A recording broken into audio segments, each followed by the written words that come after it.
Tony, stop breathing so loud. Actually, stop breathing entirely. Oh, I've just opened the 1842 House of Lords Select Committee files, and the air in there just suddenly feels, heavy. Welcome to God Awful History with Balthazar and Tony.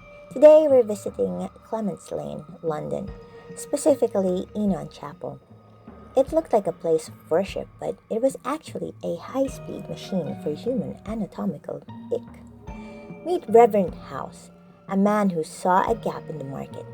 In the early 1800s, London cemeteries were bursting, so House offered Christian burials for just 15 shillings, half the standard price. But the cellar beneath the pews was only 60 by 40 feet.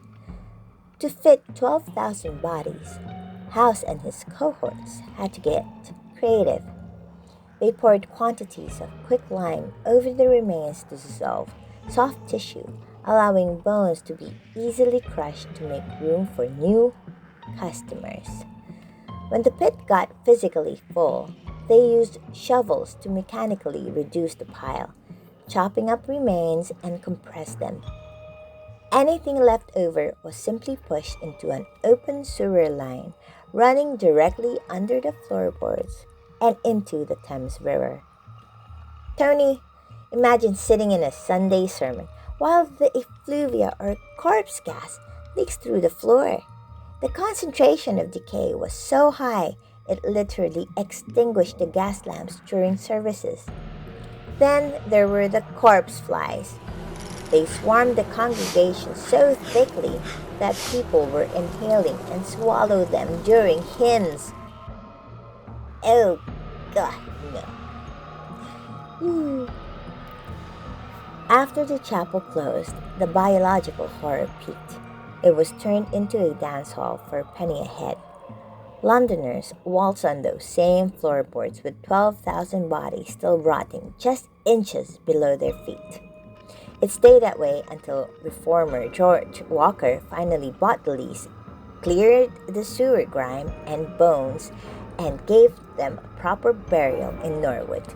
Tony made a song about this because history is easier to remember with a beat. Beneath the pews where the weary pray, the preacher hides the world away. A cheap farewell for the city's poor.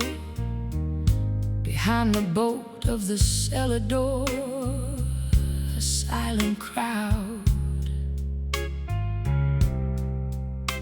In the dark below,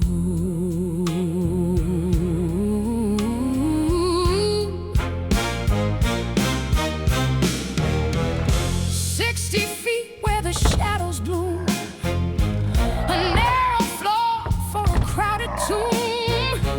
No soil to hold the quiet deep, where 10,000 souls are laid to sleep, stacked to the beams in a row.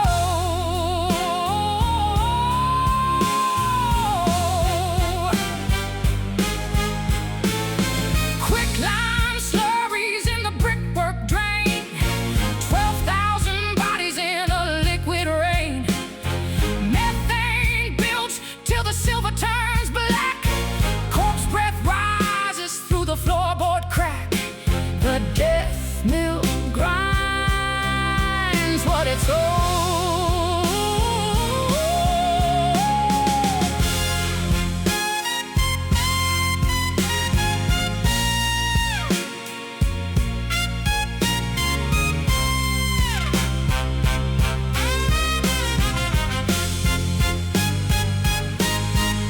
The sulfur taste in the Sunday air, a heavy weight that the faithful bear, while coffin wood in the fireplace glows, and the body buck through the rafters goes.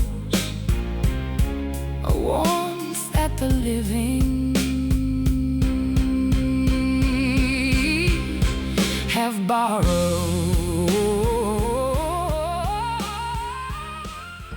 A A cellar full of quicklime, a room full of dancers, and a sermon served with a side of corpse flies. Honestly, Tony, humans make me want to stay in this archive and never see the sun again. Close the vault before the effluvia ruins my appetite. Since Tony has too much free time, tell us in the comments which biological disaster he should research next. Just make sure it's something with a high egg factor so I can watch him dry heat during the next recording.